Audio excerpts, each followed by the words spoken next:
So thank you very much. Now, before, as we proceed, let's give, so that we can get the full benefits, some guidelines. What's webinar guidelines? I'm sure we certainly now all used to these, but we need to follow protocols. If your volume is low, please check your system. This webinar is being recorded and it's going to be available in one of our channels, that's YouTube channels, Nigerian-British Chamber of Commerce, NBCC. So you can have access later together with some of our other thought leadership pieces. To comment and have discussions, please certainly use the chat icon. As I said, we're all familiar with these. Then to certainly stimulate discussions later from these panelists, submit your questions via the Q&A icon. Only these will be answered during the questions and answers session. So that is it from our end on behalf of the Professional Services Group who are organizing this. Welcome again. I now call on our President and Chairman of Council, Mr. Kayode Falowo, to give his welcome address. Mr. President. Thank you very much, Uyi Akwata, Country Manager, PwC. Thank you, the Professional Services Group, which you chair and which you have led ably for many years. Patrons and council members of Nigerian-British Chamber of Commerce, distinguished guests, ladies and gentlemen, I am delighted to formally welcome you to the Building Technology-Driven Organizations for the New Normal. This is a webinar organized by the Professional Services Group of the Nigerian-British Chamber of Commerce. That is a group that focuses on the activities of professionals, all professionals that are members of the chambers, lawyers, accountants, stockbrokers, bankers, and so on and so forth. And I must thank that group for the great job they've been doing on behalf of the chamber. In particular, I must thank the firm of PwC and Wale Olanikwekun and Co. for the leadership they've provided. And that leadership has been displayed not just in terms of their presence, also in terms of the resources that they have deployed to ensuring that the activities of that group is very, very effective. I also wish to specially recognize the patrons and council members of NBCC who have joined us at this webinar. I thank members of the Professional Services Group and our Secretariat for organizing this excellent event. The Nigerian-British Chamber of Commerce, as you know, is a bilateral organization whose main objective is to foster trade and investment relations between Nigeria and the United Kingdom. It is a 43-year-old institution and currently has over 350 top corporate organizations in Nigeria and the UK as members. Indeed, one of our premium members is PwC. And there are so many other premium members, but I will not bore you by going through all the names. You can find all this on our website. The NBCC is an affiliate of the British Chamber of Commerce, which provides our members access to a network of 50 chambers across the UK and 49 other affiliates worldwide. Let me use the opportunity to invite forward-looking companies who are yet to join the NBCC to do so. I have the pleasure of inviting all our attendees at today's event who are not our members to commence the application process by visiting our website and filling out the membership form.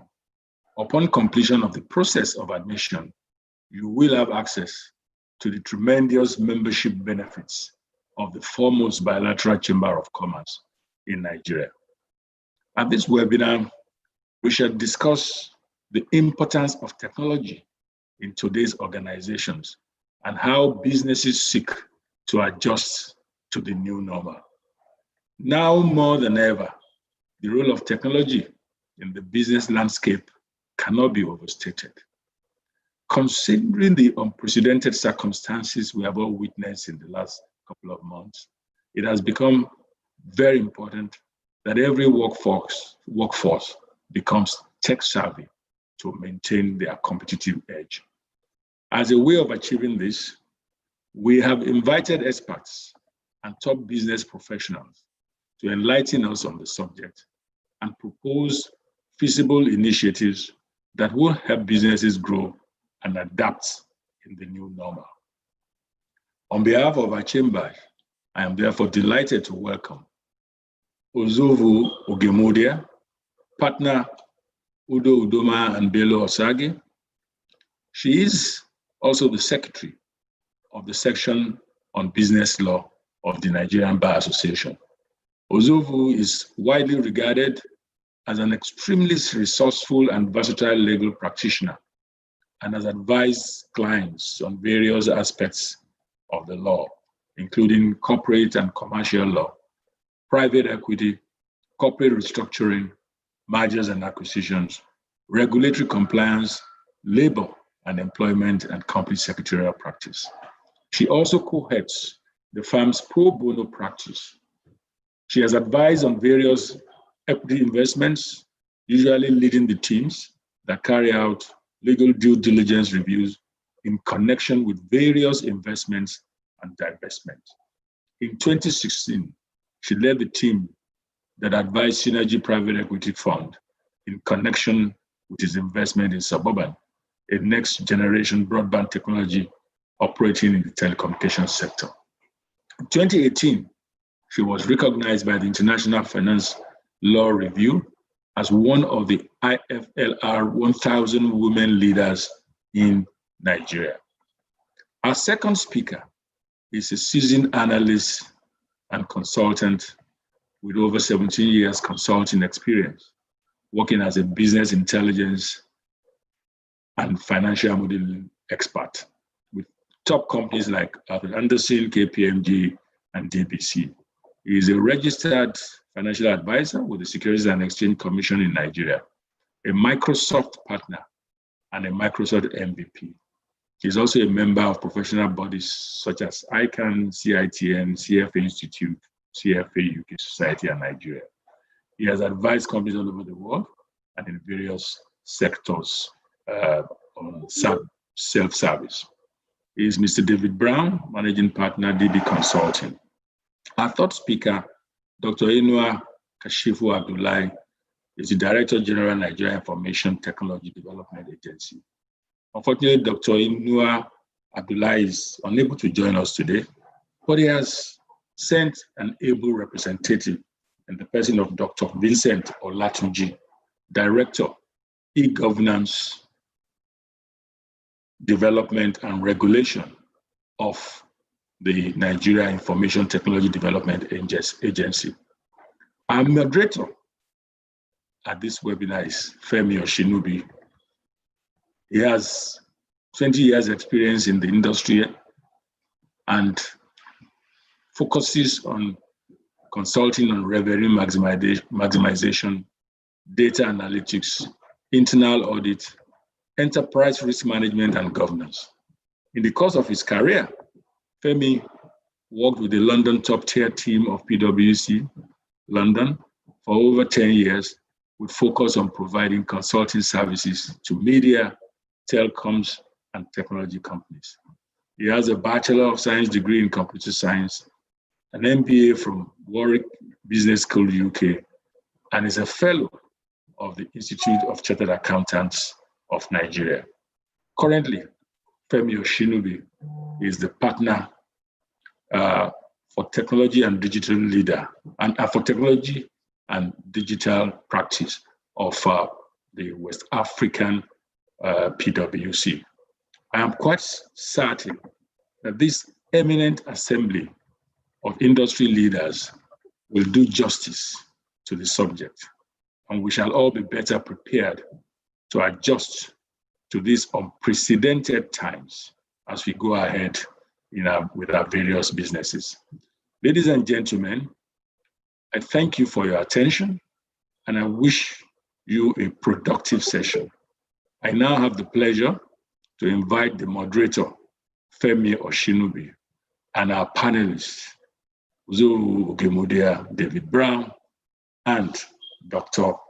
Vincent Olatunji, to share their views with the audience.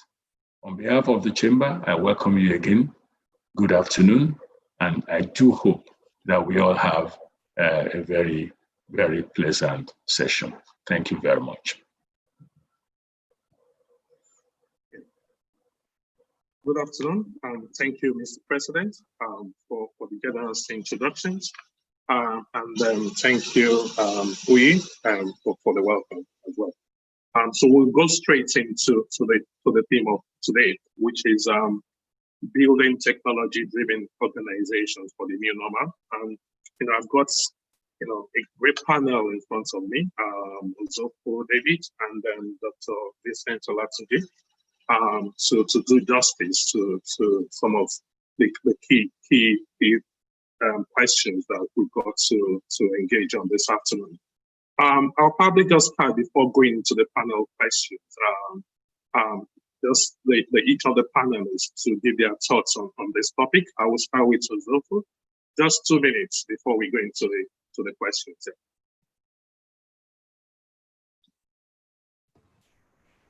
Good afternoon, Mr. Moderator, fellow panelists, and our audience today, and thank you for having me here. I think that we couldn't have been asked to speak on a more appropriate topic than the one we're talking about today. I think that the move towards digitizing businesses and service delivery has been coming, but unless anyone had a crystal ball, they wouldn't have known that 2020 would have turned out the way it did. And one effect of the pandemic that led to all the upheaval in this year is that it's put at the fore digitization of business and service delivery. And it is only the organizations that were able to leverage that were able to weather this storm. Now, I work in an organization that's a service provider, so we don't have physical products. So for us, I think maybe we had the easier end of the stick because all we needed to do was digitize our advisory service. But for the clients of ours that work within brick and mortar industries where they have a physical product and need to deal with their supply chain machinery and delivery of that physical product to clients, we saw various experiences, those that were already taking a position and those that were caught by surprise. So I'm hoping that our deliberations today will shed some light on how maybe organizations could have approached this and what we need to do going forward. We can't really correct what has already happened, but what we will do going forward to ensure that as a nation and as a business community, we are positioned for the next shock that comes. And we don't wait for it to come before we position ourselves to take advantage of the technological developments of our time. Thank you. Thank you, Zoko. Thanks for that brief introduction to the topic. I'll move over to David on his thoughts around this topic. David Brown. Thank you very much. Thank you, Yemi, and thanks to NBCC for this talk. Just as Zofo has said, as in, we live in an age where I'll call myself an old man. I'm not really old, but if you check the average age of Nigeria, really, Nigerians are probably below 20. That's the average age of Nigerians. So when it comes to technology, I would say we are in a prime position to take a huge advantage of what has just happened in 2020. 2020 seems like 10 years in one because so much has happened in this single year.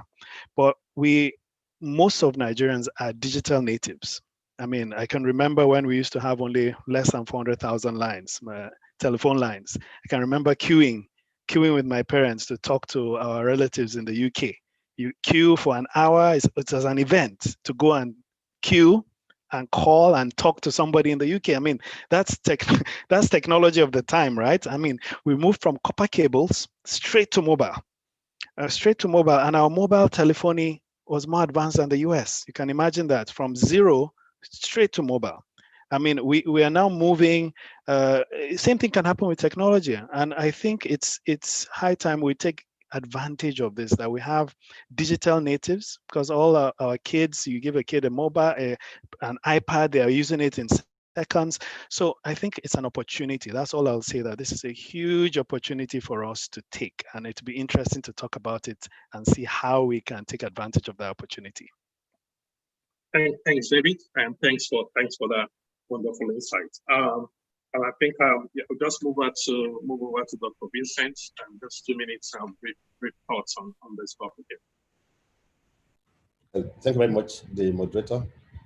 Let me start by commending the organizers of this event, and to apologize on behalf of my DG, Kashifu Unuwa, who would have loved to be here personally to be part of this event, but due to some other national assignments, he is not able to make it, and he has invited me to represent him. I think the topic for today, building tech-driven organizations for the new normal, is very apt. More importantly, with what we are going through globally now, in terms of the pandemic. Earlier this year, maybe around February, we could say technology was an enabler of businesses, of activities across the globe. But now it is the driver of the way we do things, in terms of schooling, in terms of businesses, in terms of conferences. For instance, even this webinar that we are hosting now was not that common, especially in the country like Nigeria, around February this year. But this is where we have found ourselves now. And this is the reality across the globe. And we don't have any choice but to key into what is happening globally. More importantly, that we are talking of a national digital economy for Nigeria now. The global digital economy is worth more than $11.5 trillion. And in Africa, it has been predicted by 2025, the digital economy will be worth over $300 billion. And with our population, with the tech-savvy youth that we have in this country, we don't have any choice that will key in. So I believe what we're going to be discussing today will properly address some of the issues that we may be having in Nigeria as a developing country. I'll be able to provide solutions that can assist the country as a whole. Thank you very much. Thank you, Dr. Vincent, for that insight.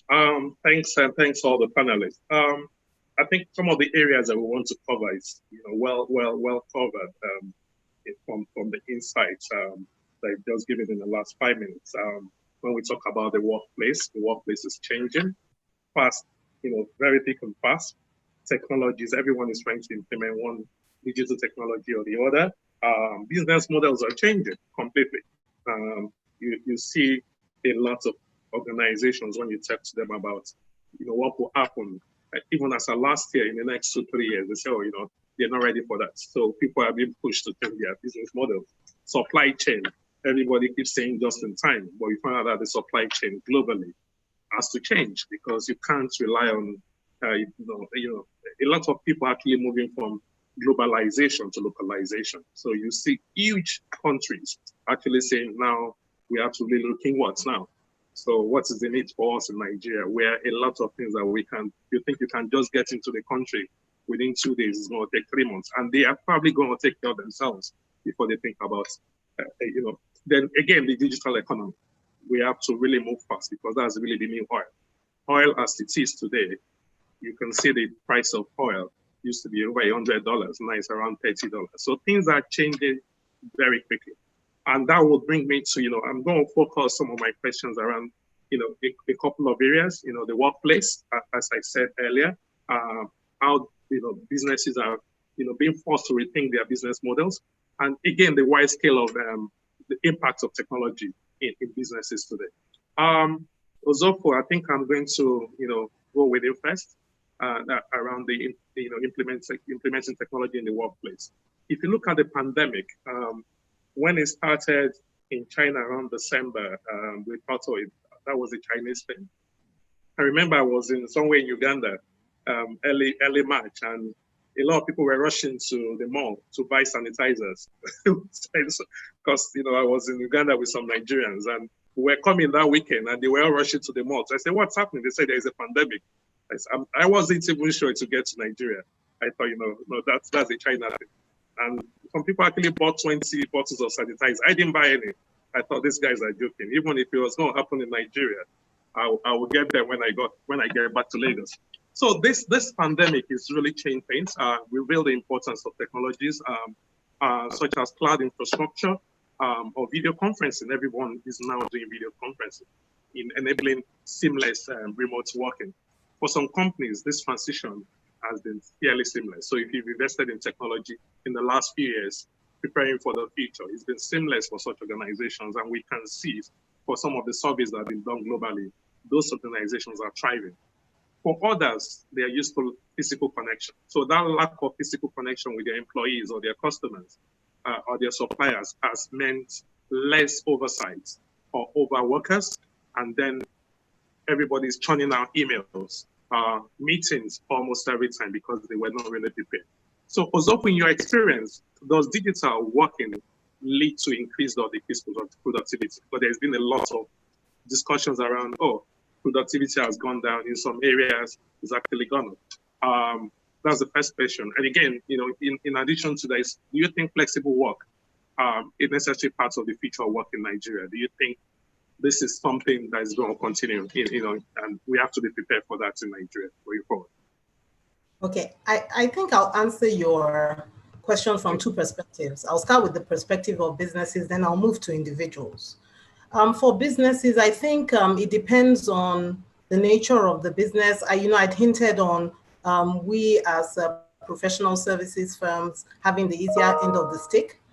Certainly for businesses and companies that had digitized their product systems, service delivery, they were more likely to remain productive because all they needed to do was really maybe just strengthen the system they had and move fully online. If we could take retail for an example, there were retailers who had already invested in electronic channels, so they were able to continue delivering their products to customers through online sales. And there were others who had not been set up to conclude online sales, and so they couldn't easily adapt. You might have heard of Nike. Nike had increase in sales over this period. Not every retailer was that fortunate. Some have shut their doors, have downsized, are looking to restructure. So I think for those that have physical products, the integration of their backend systems, their documentation, their supply chain, their connectivity to market, and ultimately how they get their products in the hands of customers is key. For some corporates, their operational costs have been decreased because they've moved online. They don't need as much of their office space, or even if they retain their office space, they're not in the office. So things like utilities are down and just the cost of running the office is down. However, there's an increased investment in the infrastructure for working remotely and delivering online services. So maybe you're buying laptops for your workers to replace desktops, you're buying smartphones, data packages. And so while there are reduced costs on one hand, there's an increase in cost and probably unbudgeted increase because, like I said, unless you saw this coming, you probably didn't plan to make the huge investment that was required. You've talked about the lack of a physical connection, and there's some downside to that. I have some colleagues that joined our team in the course of the year.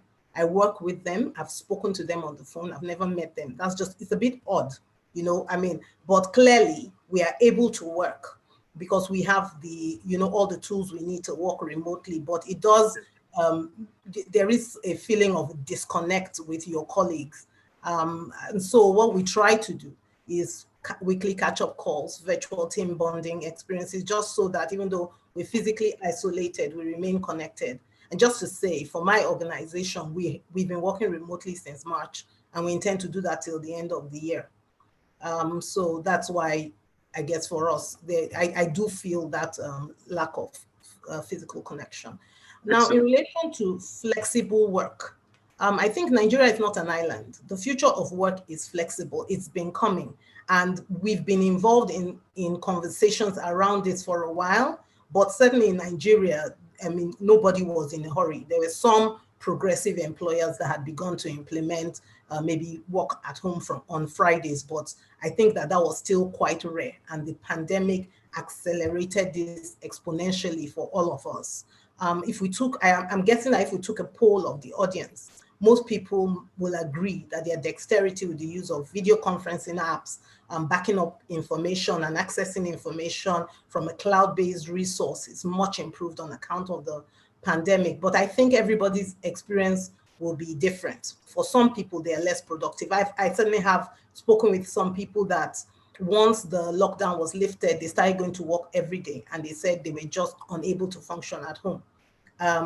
My personal experience working from home since March and speaking to others, I would say that for a lot of people, again, within a framework where they could easily move to a digitized means of providing their service, productivity has increased, and it's easy to see why. Travel time is reduced, if not completely eliminated in most cases. We're in Lagos, so I think in Lagos, everyone can identify with the issue of travel time and traffic, the physical and psychological toll that it took on individuals sitting for endless hours in traffic. Those individuals have been able to unlock several productive hours a day. Meetings are virtual, so you're not traveling to meet anybody. If like we are doing now, we would have had this meeting physically, but we're doing it virtually, and we're all able to participate still. For those that have fewer distractions at home, they have more productive work hours. And so the issue of work-life balance is now a reality for some, because when they are at work, they get a good quality of output. And then when they are doing their life, they're able to focus on that. They're able to focus on their well-being, health, fitness, exercise, quality time with family, developing new hobbies. And if I could wrap that up in one word, I'll say wholeness. For a lot of people, they are now beginning to really experience wholeness in their lives. And so I'll just wrap up my response to this by saying that if there's a blessing that has come out of this pandemic, it is that it has mandated the accelerated digitization of businesses. It's caused all of us to learn to do things in a different way. In short, it's caused us to innovate, and that cannot be a bad thing. And then in an economy such as Nigeria and Lagos, with the issues we have with infrastructure that led to traffic jams and just a loss of productivity, I would caution that we shouldn't be in a hurry to run to what we call normal. I think that but for the pandemic, remote working would have been something that would have taken us years to achieve acceptability on a large scale, but we are there now. And so even as we hopefully begin to get back to what we call normalcy, I think we need to look at the parts of this digitized life that are worth holding on to, and then the parts that maybe we compromise on and go back to our pre-2020 manner of behavior. Thank you, Ozofo. Thanks for that insight. And I'll still come back to you. I'll come back to you shortly. Dr. Vincent, I'm going forward. I'm going to manage the time now. Please, just for 2 minutes, because I have a couple of questions that are tied to the workplace. Dr. Vincent, if you look at Google has got employee size of about 120,000 people now as of today. But they were probably one of the first large companies to announce that they were preparing for a post-COVID future where many employees may not want to return to work. And I know a couple of companies in the UK, one of the big fours in the UK, one region, I think it's actually the northern part, about 4 cities. They've actually reissued new offer letters to all their staff, about 600, not to ever come back to work. They are going to, so they have an offer, a contract that make them work from home forever. Yeah, and they don't see that changing. So you see people now moving in that direction. Don't bother to come to that physical location again. And you got to start working from home. And I think it's probably better for a lot of those employees. So businesses across sectors are rethinking the purpose of working in a shared office. Organizations in Nigeria, when you look at Nigeria, as the essential purpose of that office changed, number one.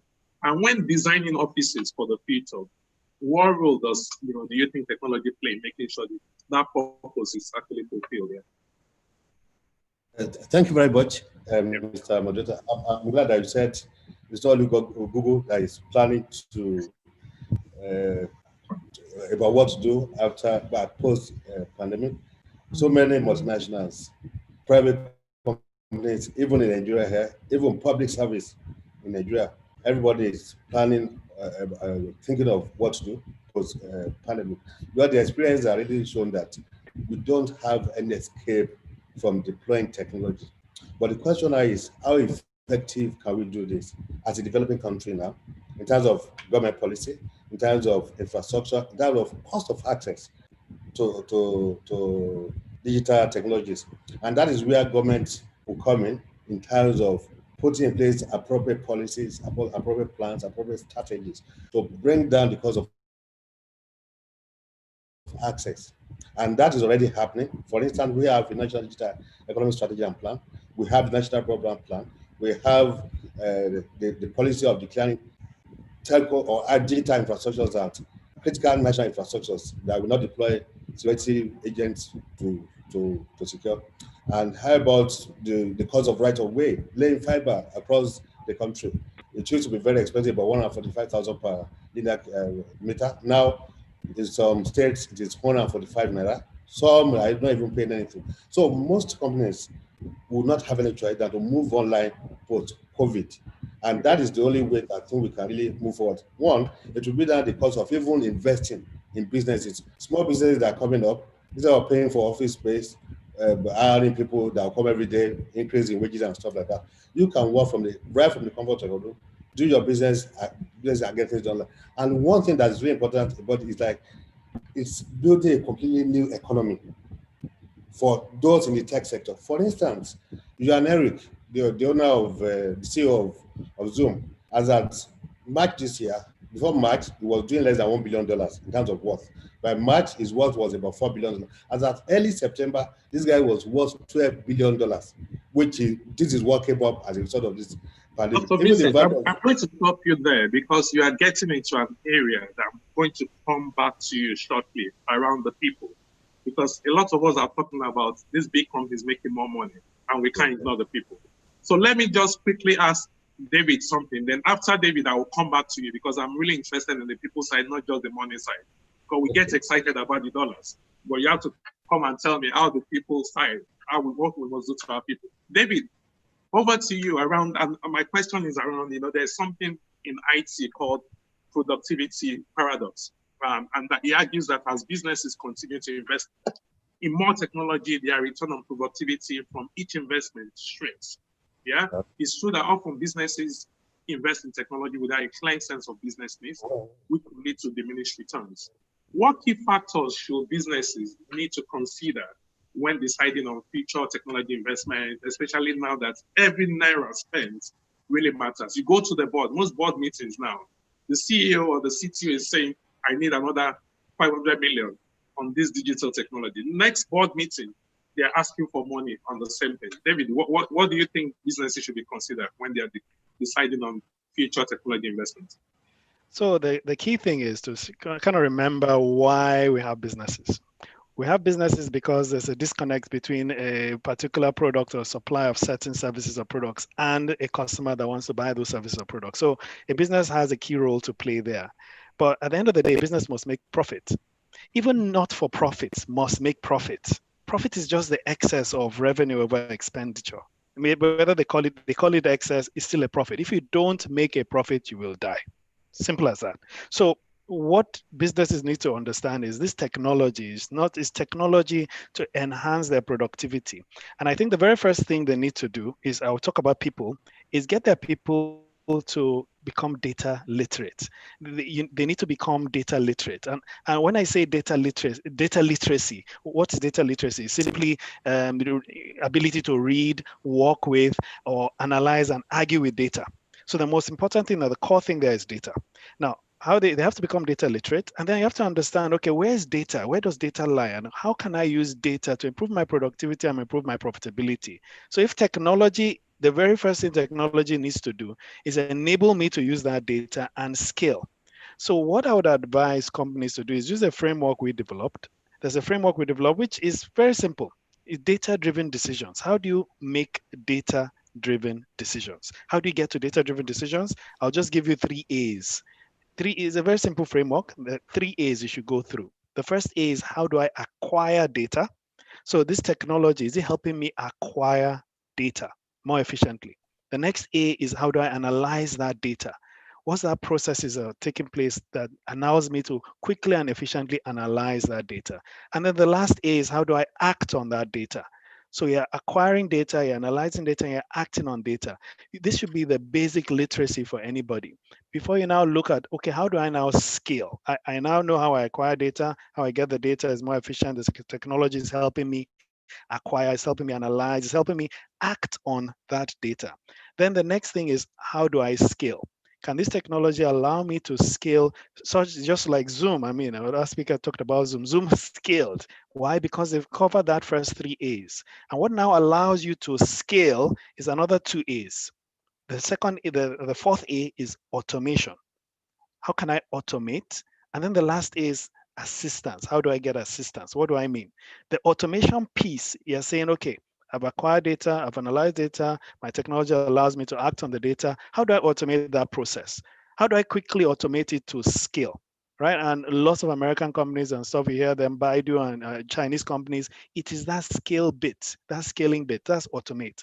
But then assist is where big money is. Just 10 seconds, just to wrap this up. The assist side is AI, and I'm sure I'm going to talk a little bit about AI later, because the assist side is, how do I now, this acquiring data, analyzing data, and then acting on data and the automation around it, what can I use AI for to basically make me even scale more and use cognitive services and stuff? But that's the framework, and that's what we should look at. Thanks, David. I'm really excited about what you covered around the data bit, around the technology bit, automation. I talk about my job, day-to-day job is on AI, emerging tech, and people are always scared that, oh, does that mean that I won't have people to work for me? I actually probably have the largest number of people on the firm working in that emerging tech practice, and that takes me back to Dr. Vincent. I'm really very, when we talk about technology, I love the people side, because without them we can't do anything. So when talking about return on investment, technology investment, we cannot ignore the people elements.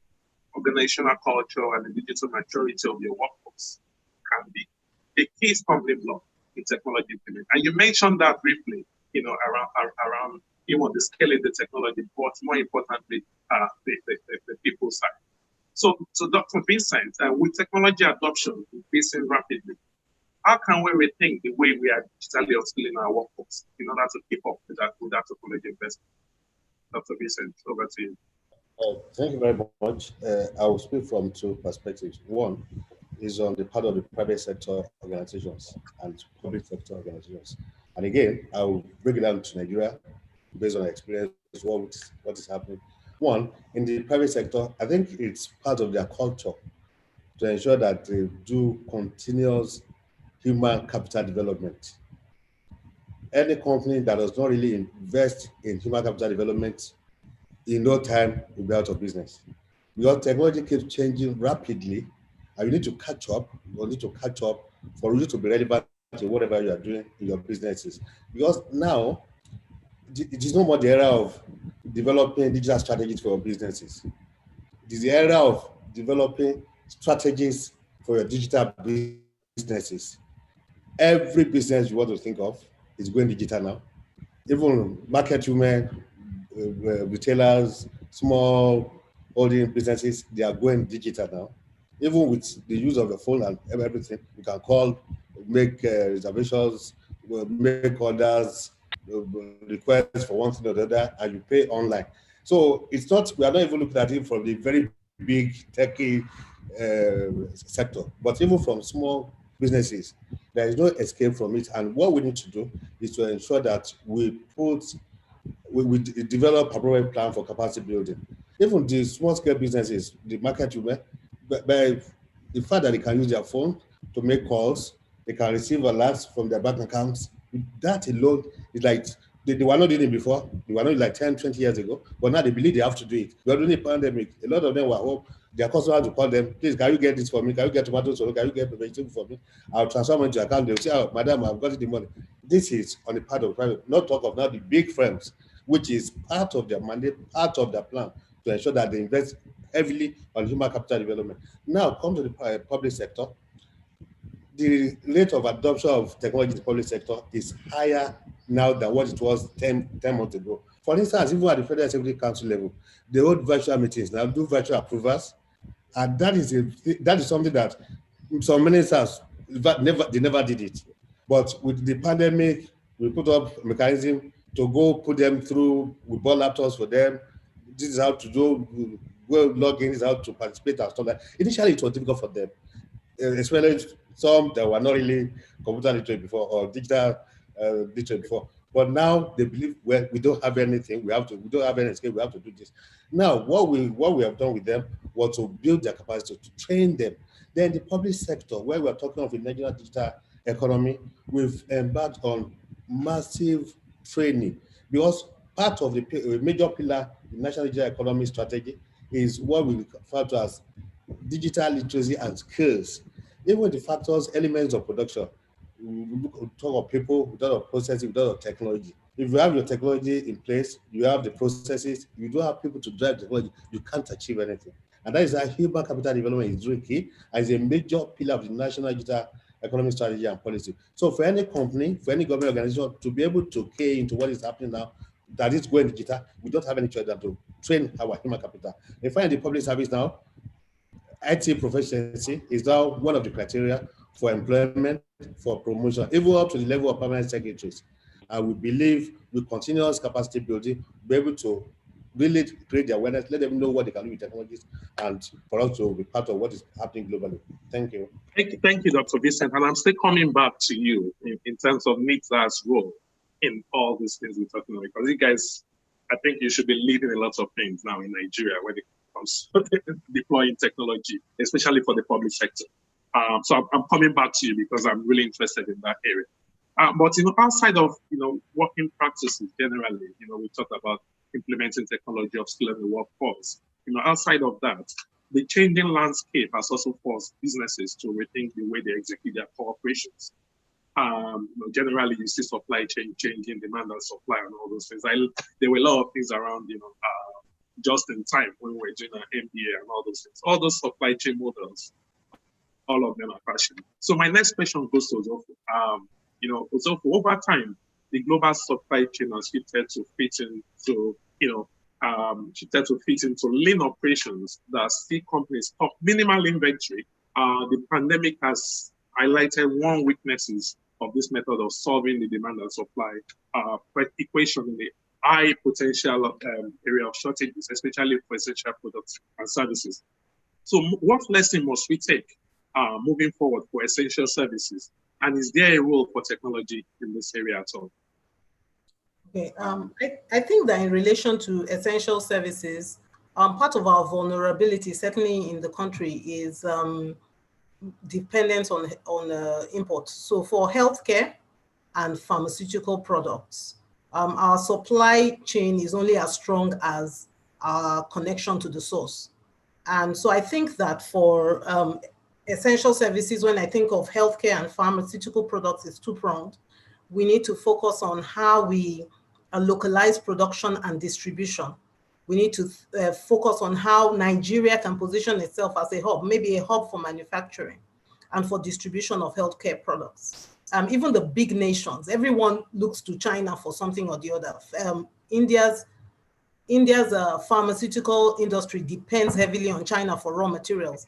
And once China was in lockdown, everybody else around the world was affected. But I think that if we can focus on localizing our source and localizing our hub for distribution and making Nigeria the place where maybe across the region others come to source the products, then it helps us the next time we're hit by any of these shocks. You talked of lean inventory. I don't know if it's necessarily a bad thing. I mean, Amazon is on the up and up, and that's because they know nothing else other than digital sales and inventory. Also, in the course of this pandemic, we saw more reliance on telemedicine. I experienced it for the first time. I would never have used it before.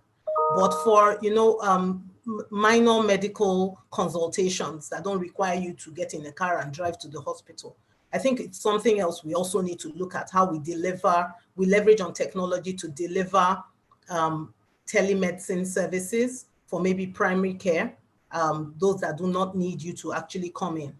And so I think for us, there are opportunities here for Nigerian businesses. But I guess my concern in this respect is we usually have a lot of talk at the time when we are in the crisis. So there's been a lot of talk about developing telemedicine and developing the supply chain. I have a client thinking of creating a hub for storing vaccines in Nigeria for the region. But whether when we come out of this period, we actually follow through and implement this so that the next shock that comes, we will be well positioned for the distribution of medicine, pharmaceutical products, and food. That remains to be seen. Excellent. Thank you, Uzofo. I'll still come back to you. And David, my next question goes to you, which is around, focusing on business to consumer businesses. So just like the banks or the retail. So the past year has accelerated many trends in consumer behavior across areas, including people do online spending, entertainment, people buy movies on Netflix and other, everything has to be online now, media consumption. But as we look ahead to the next year or even the next few years, I'm not very optimistic that lockdown will be over in the next 1 or 2 years. Our life has changed permanently. So as we look into the future, how will changes in consumer behavior affect business models and go-to-market strategy across most businesses that we have today? Yeah, thanks for that. So habits are difficult to change, right? I think I read somewhere that you need to do something at least 10 times for it to gradually start becoming a habit.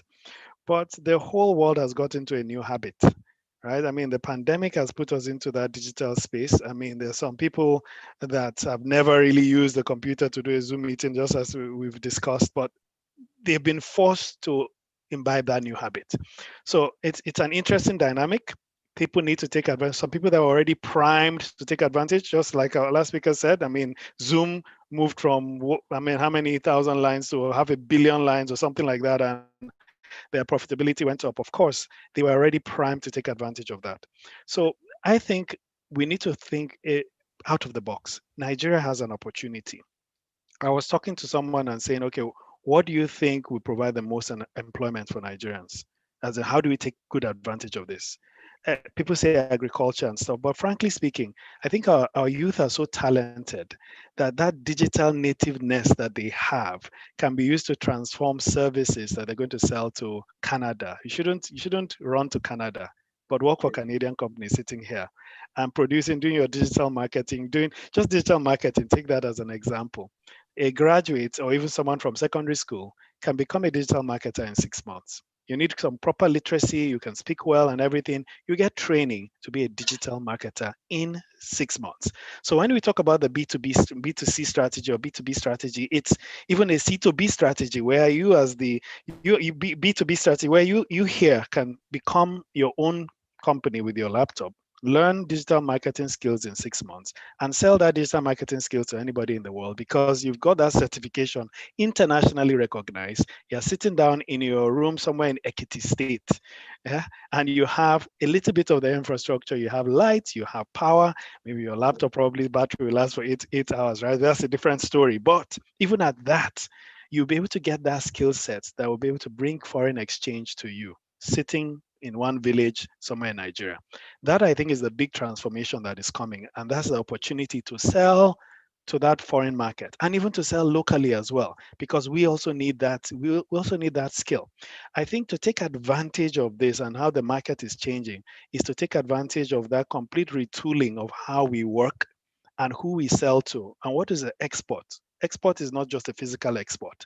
A service export, we can really export it. See, there's so many examples to give where we can sit down and work. I mean, there are lots of Nigerians abroad. I'm sure you know quite a few Nigerians abroad. There's a Nigerian, the family has grown abroad, let's say he's a Yoruba guy, he has his kids, and the kids can't speak Yoruba. Think about somebody in Ondo State right now, sitting down and teaching his kids Yoruba from here. Or teaching, that's a business. I mean, there's so many opportunities, and we just have to start thinking out of the box and saying, who is my customer? How can I use this new world training that everybody has got onto learning that you can buy things and work from your laptop and sell products that they will be happy to buy. Loads of Chinese want to speak English. Teach them English. So our entire educational system needs to change, and that's a different conversation. I, for one, let me give you a controversial statement. Don't go to university. It's a waste of time. Now, if I have more time to explain why. David, it's not necessarily controversial to me, because yes. Every single country, the most important thing is primary education. Thank you. In most developed countries, literacy. If you don't mind 1 minute, I give a story of this. Everybody knows NIIT. NIIT, that stuff, the people in India that really started it. This guy about 20 years ago or so did an experiment, hole in the wall. I don't know if anyone has heard of that. Check online, go to Google and type hole in the wall. What he did is he has a theory that you do not need teachers in schools. Leave the kids there, they will learn. What did he mean by that? He said he did an experiment. He took his computer, which was a desktop then, put it in a wall. The screen was facing out in a shanty town, and he put a mouse, just the screen and a mouse, and left it there. Kids that had absolutely no idea what it is, they can't speak English, were playing games and doing stuff with that computer in days. It was just a buzz place, and everybody was learning. So put the screens inside somewhere in the village, put just screens there with the computer and internet. And what he did is he now got grandmothers. I don't know why he got grandmothers. Got grandmothers all over the world. I said, any grandmother that wants to come and teach kids from the screen, as in maybe a Zoom or something like that, please log on. So the kids go there, they decide what they want to do. Do they want to learn from this grandmother? And one school in Calcutta, one village in India, they can't speak any English. After 3 months, they were all speaking English. After 3 months of zero English. How? When he came and asked them, how are you speaking English? As in how? He said, well, that woman in that box, all she speaks is English. So we had to learn by force. So it's a completely different mindset. And I think it's an interesting thing that we should take big advantage of. I've run out of time, but I just have one question. I'm going to speak. I have a lot of questions, but I've got just one final question before we move into a short break and the Q&A.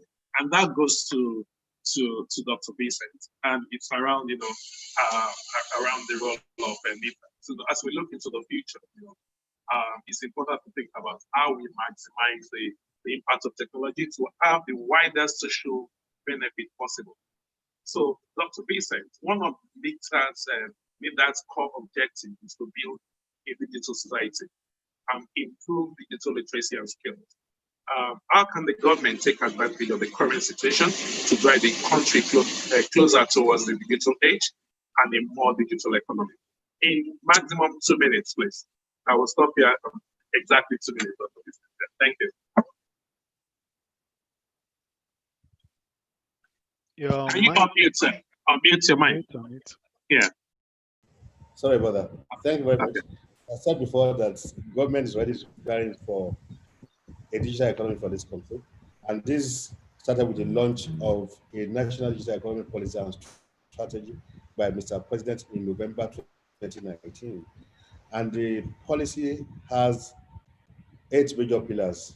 We have digital developmental regulations, digital skills, digital literacy and skills. We have 3 things on infrastructure, engineering, and stuff like that. Now, how far are we able to implement this? For instance, on our part as NITDA, as the National IT Development Agency, our roles, our mandates are mainly to implement the national IT policy, develop a capacity, regulate the IT sector, and ensure development. And human capital development is a key thing, one of the key things that we do in India. Now, what we have done in the public sector, we've set up a national digital technical transformation working group, bearing in mind that we are going digital, government is going digital, we need capacity, we need people to be able to drive this policy. For instance, government just issued a guideline, a policy on virtual engagement for public servants. And without the requisite capacity, there's no way you can drive this. So we have now set up a national digital technical transformation working group for all MJs in the country. And what we'll be doing with them, we'll be building their capacity, going through trainings, training the trainer programs. They will train some, they go back to the offices to train other people. They're looking at the startup ecosystem, which I keep saying is very, very dynamic in this country.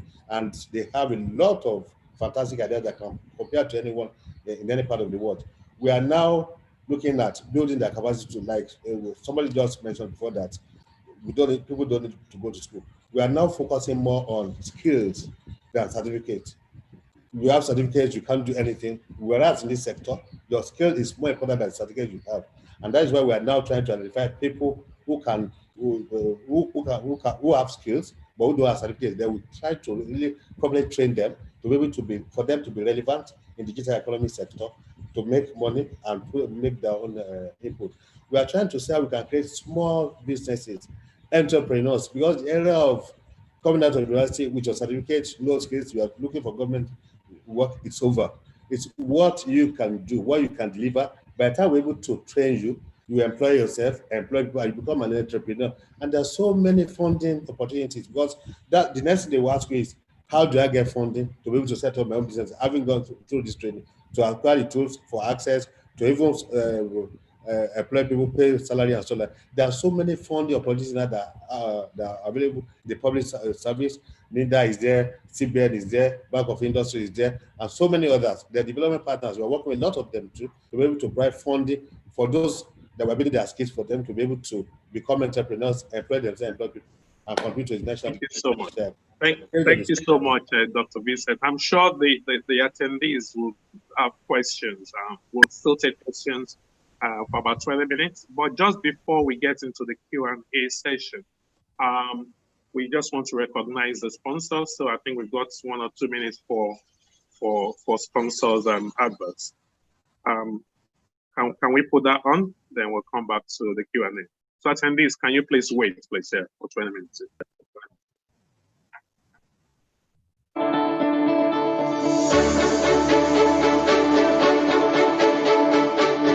To remain relevant and to succeed, emerging technology strategy needs to be a part of every company's corporate strategy.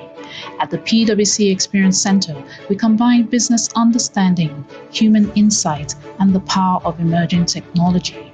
The center brings a breadth of diverse talent across business, technology, and experience to solve important issues together with our clients and technology ecosystems across West Africa. Let's meet.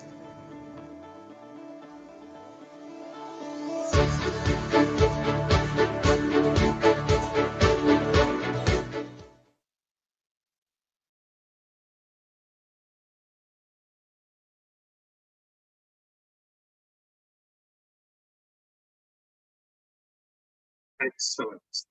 Thank you. Thanks. I think there is a question on the chat. I encourage people to, on the Q&A chat box, I encourage people to actually put in their questions there. But the question I've got on the board goes to David. The question goes thus, please, I would like Mr. Brown to further explain how a retail e-commerce platform for food can maximize the 3 A's and the 2 A's. David,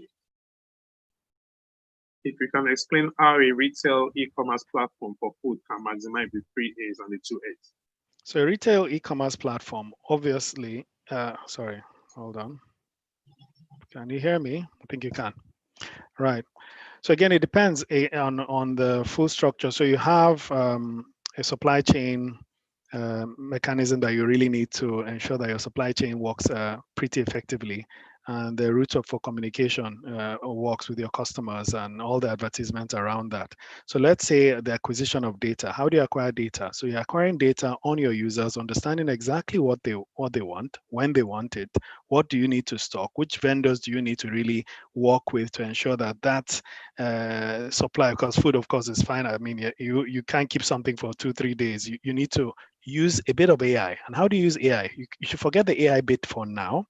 How do you acquire that data? That's a key. what's that process of acquiring that data?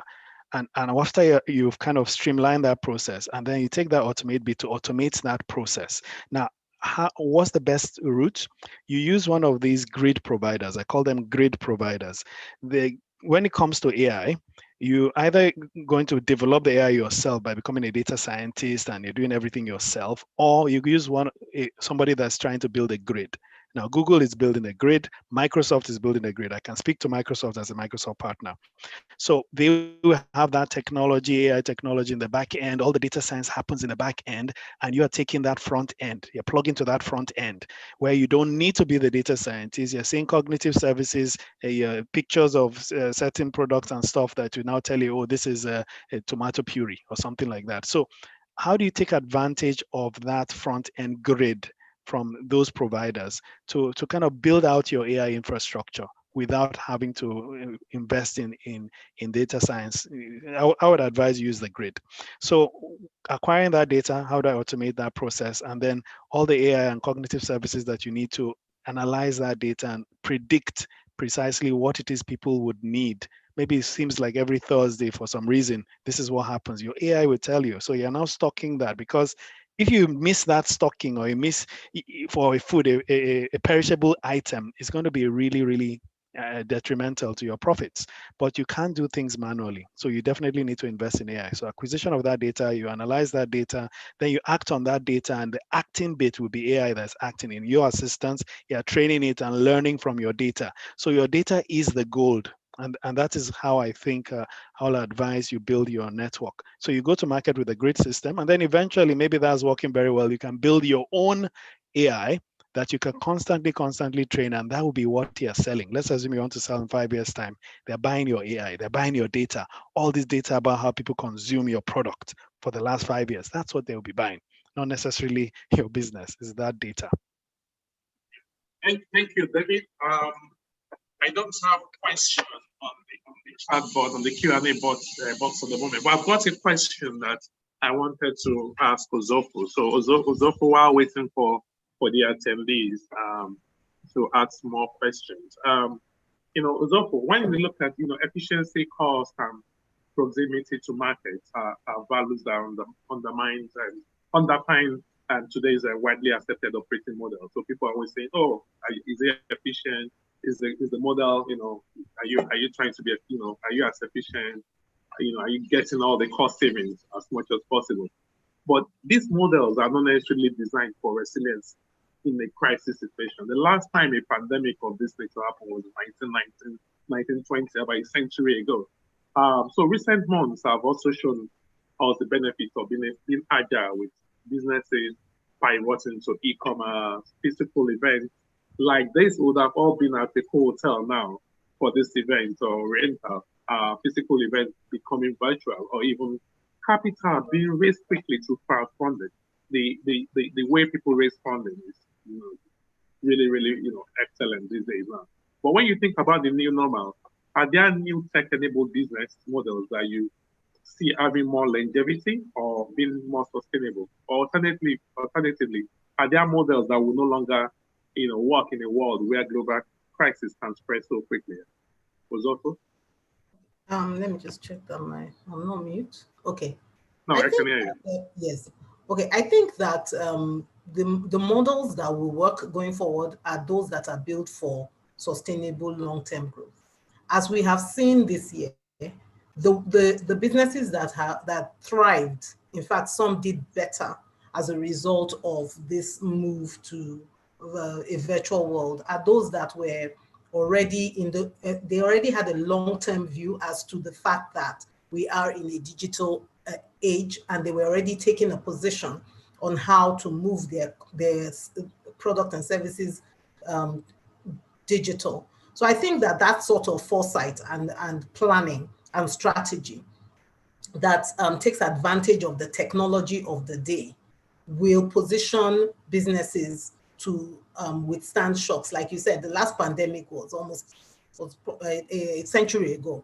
So you can't really plan for a pandemic. We don't know when the next one will be. We hope there won't be a next one. But you can plan to take advantage of the technology of the day from time to time, integrate it into your business, and be flexible. I think that's the word I was looking for, flexible. So we're not stuck with a particular pattern. And I'll just give examples from my industry. I mean, I'm a lawyer. We are in we are a traditionally conservative profession, but we've witnessed growth in a profound way. I mean, there were law firms that were already delivering digital service. Most of the clients I service I've never seen. Most of them are out of the country. We communicate virtually and by email. That was just the way it was even before the pandemic. But we've also seen our courts go digital, investing and then getting comfortable with this new way of doing things. We've seen arbitration go that way. And so I think if the legal profession can adapt in this way, any business that has this sort of attitude will weather the next storm that's coming. And just on a lighter note, look at the US presidential election. We don't know who the winner is now because of mail-in ballots. They've always had mail-in ballots, but that has come in to, save the day in an era where people are uncomfortable about going out. And so I think that the business models that leverage on flexibility and focus on getting the product to the clients where the clients are and not requiring the client to meet you where you are. But if you are focused on, regardless of the circumstance, we need a model that delivers this product to the client, regardless of various shocks. I think that those sort of businesses will come through any pandemic, protest, lockdown, curfew, systemic shocks. Thank you, Zoko. Now the questions are coming in fast and thick now, yeah? I'm thinking of okay, I will direct this to David. David, in terms of marketing, how can we maximize social media platforms? We've engaged in social media ads over time, but how can we make use of the social media for customer acquisition and retention? I think, thank you for that. For social media, the key thing there is value, right? People are on social media not to look at your adverts. They're not really interested in looking at your ad on social media. Why are they on social media? They're there to basically enjoy themselves, entertain themselves, as well as get value. So if you're giving value, let's take me, for example, my services. I do training, we do financial consulting. What they want to hear is, okay, how can you fix this particular problem that people have in your industry? These are the typical 5 steps for fixing this issue in your industry. So think about, let me give this value, 5 steps for doing this, give all that value. Let people follow you as someone that gives value. Because I think what we tend to do is advert. That won't work on its own. Give value and then put in 1 or 2 of your adverts there, and you'll be shocked how much traction that will get, because you're now an expert. There's advocacy and you're an expert. So is that mindset that marketing should just be about ads? I think that was one of the questions as over time, but how can we make that of the customer acquisition and retention? So that's it, value, right?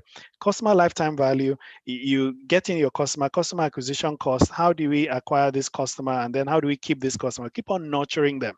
So have newsletters that you're sending on a regular basis that just focuses on value. Understand who your client is. And please, your client should never be everybody. If someone asks, who is your client? And you say everybody, that's where you have a problem. You please need to focus and say, look, what is my unique selling proposition? Who is my client avatar? Who is this person that I am serving? Identify that single person. Be very focused on, this is the kind of person I'm serving. It's a middle-aged woman that has 2 children. Be very precise as to who precisely you're serving, and just serve that person. Don't try and serve everybody, or you really will just serve nobody. And I think that's the focus. Thank you, David. The next question from one of the attendees is to Dr. Vincent. He says, operating in a digital world requires a solid national broadband infrastructure. We're still struggling with weak internet connection, simple Zoom calls like this one. Like this one, often disrupted. This is even worse outside Lagos. What has happened to the NCC's broadband roadmap?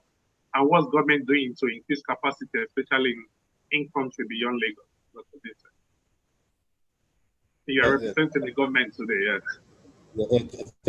Thank you very much. It's not NCC's broadband policy, it's national broadband policy. It's for Nigeria and for all Nigerians. And we had one that the lifespan ended 2018, and the current Minister of Communications really set up a committee to draw up another one that will run from 2020 to 2025. They've submitted their report and we've started implementation immediately. I'm glad to say that broadband penetration in Nigeria is about 41% now as we speak. And some of the things that government is doing to ensure that we broadband penetrate the internet, because we have capacity at the coast. We have terabytes just sitting at the coast. All we need to do is to take them to the last mile. And what government has done, for instance, in the area of broadband,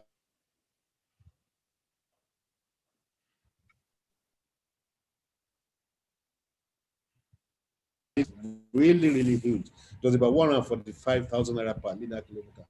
And with what we have, part of what we have in the broadband policy is to crash the price of the lane fiber. And it's now 145 naira in some states. Some states, Ekiti, Kaduna, they're not even taking a dime from telcos to lay their fiber, and that to a large extent, within the next 1 year, I'm sure that will really increase broadband penetration to the interland and reduce the cost of access. In addition to that, I mentioned the issue of designating telco infrastructures as critical national infrastructure, whereby operators will deploy security to guard their infrastructure to prevent people from vandalizing them and stuff like that. Now, government has started deploying security agents to guard this infrastructure. So the money they are paying for that one will definitely crash the cost of access. Because the most important thing is, one, what speed are they using? What cost? What is the level of access that people have? These are main issues that we need to look into when you talk of broadband penetration. And these factors have been adequately addressed in the broadband plan. And there's a national committee that is implementing that now. It is for all of us Nigerians. We have roles to play as government.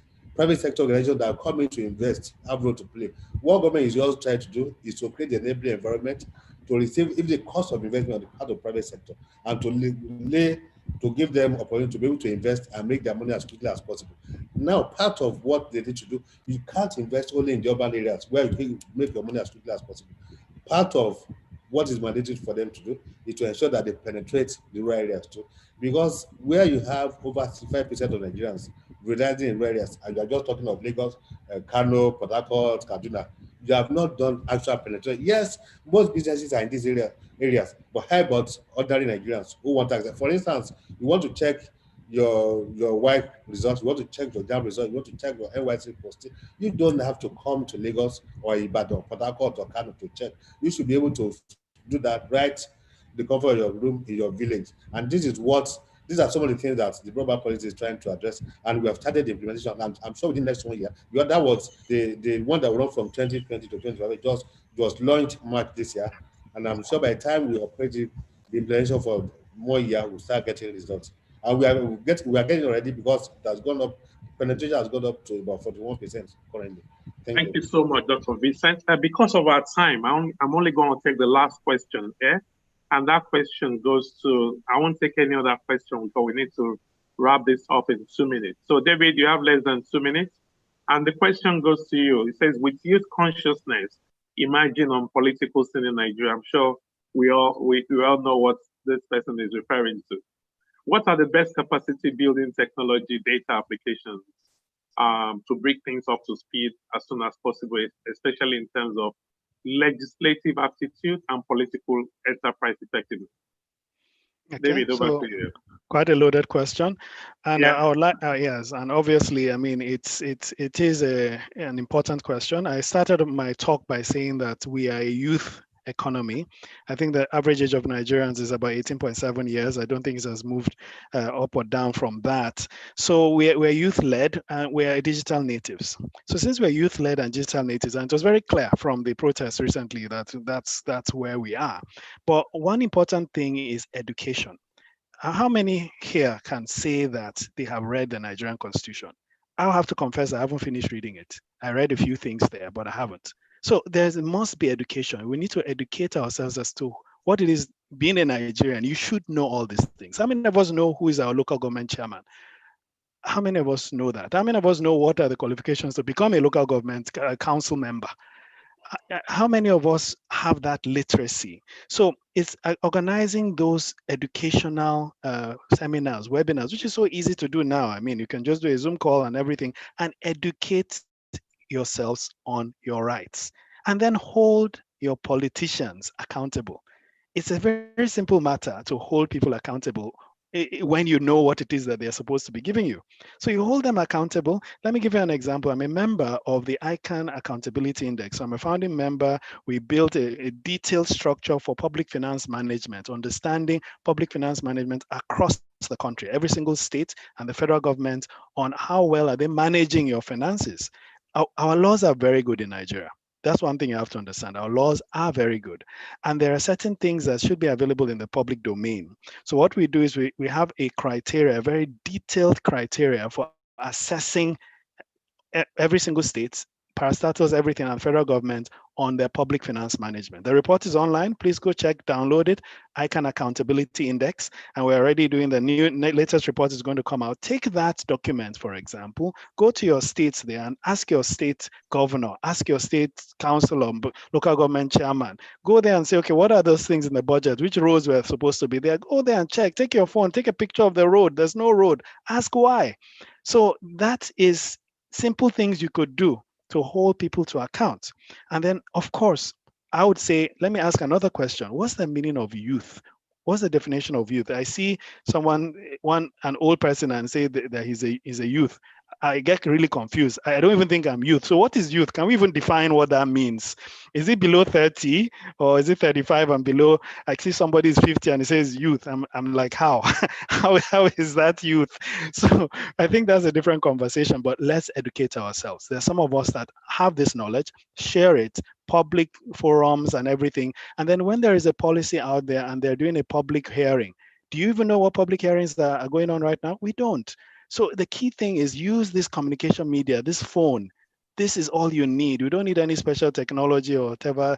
It is communication, and let's start talking. Let's start educating ourselves. Let's understand what is required based on the laws of the federation, laws of the country, and just ask people to follow those rules. Simple as that.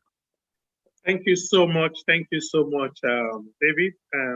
We won't be able to take further questions. I'm sure people will keep, this is a very important topic. I think in the last 7 months, it's almost every single webinar, whether private webinars or public webinars, it's a topic. This is actually something that is similar to when people used to discuss oil and gas in the 80s, 90s, up to the last 5 years. And now I see this continuing for the next few years.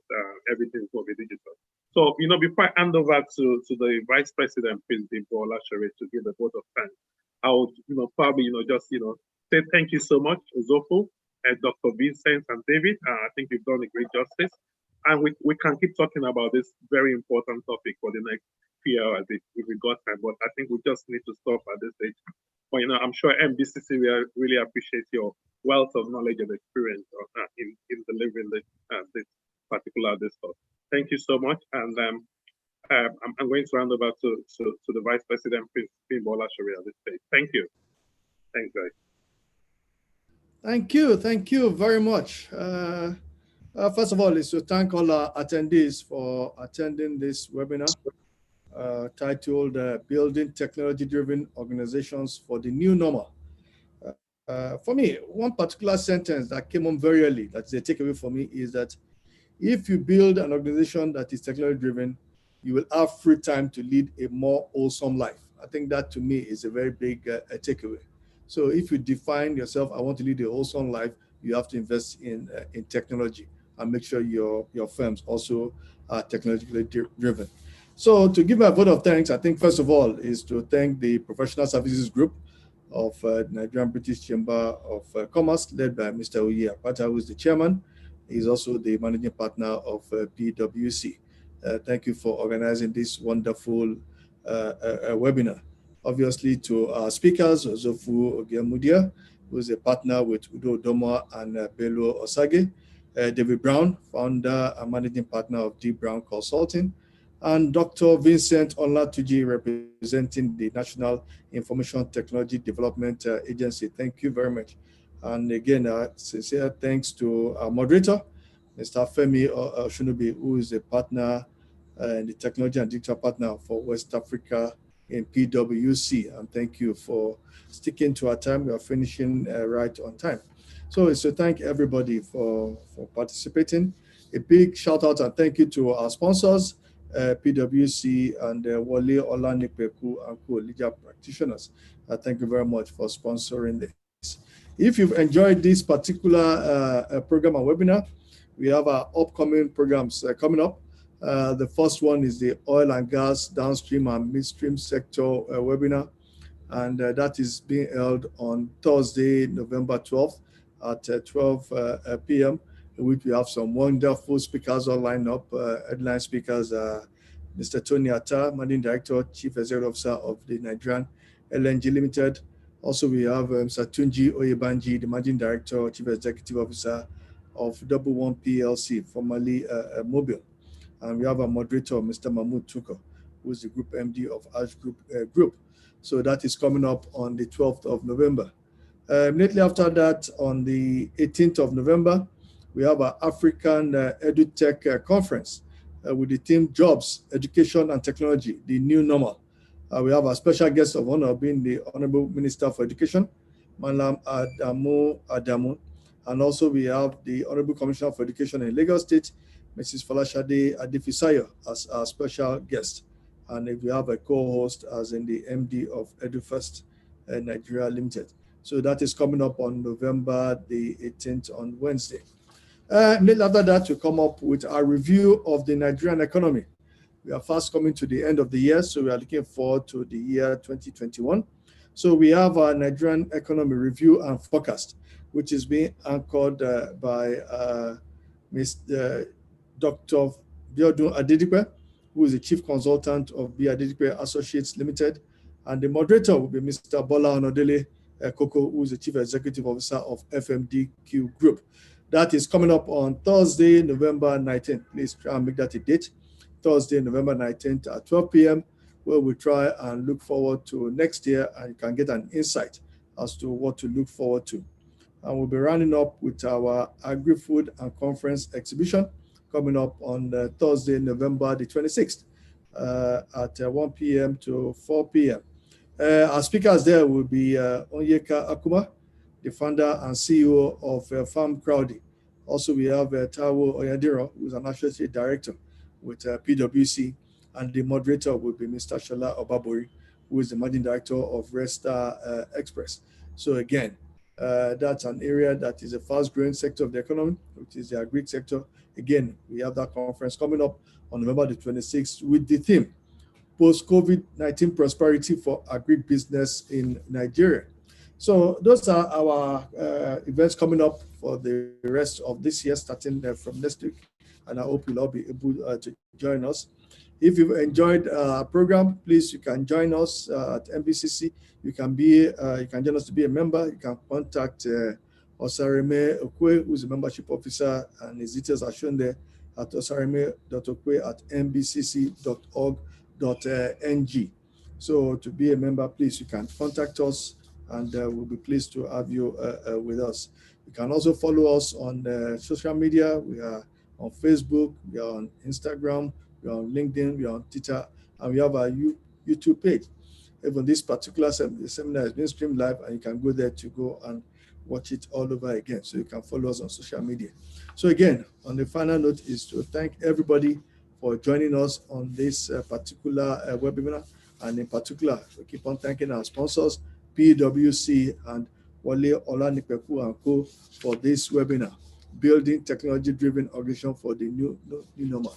So until we welcome you to our next program next week, is thanking everybody for joining us on this particular webinar.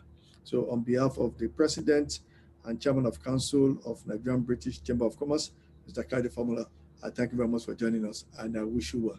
Thank you very much.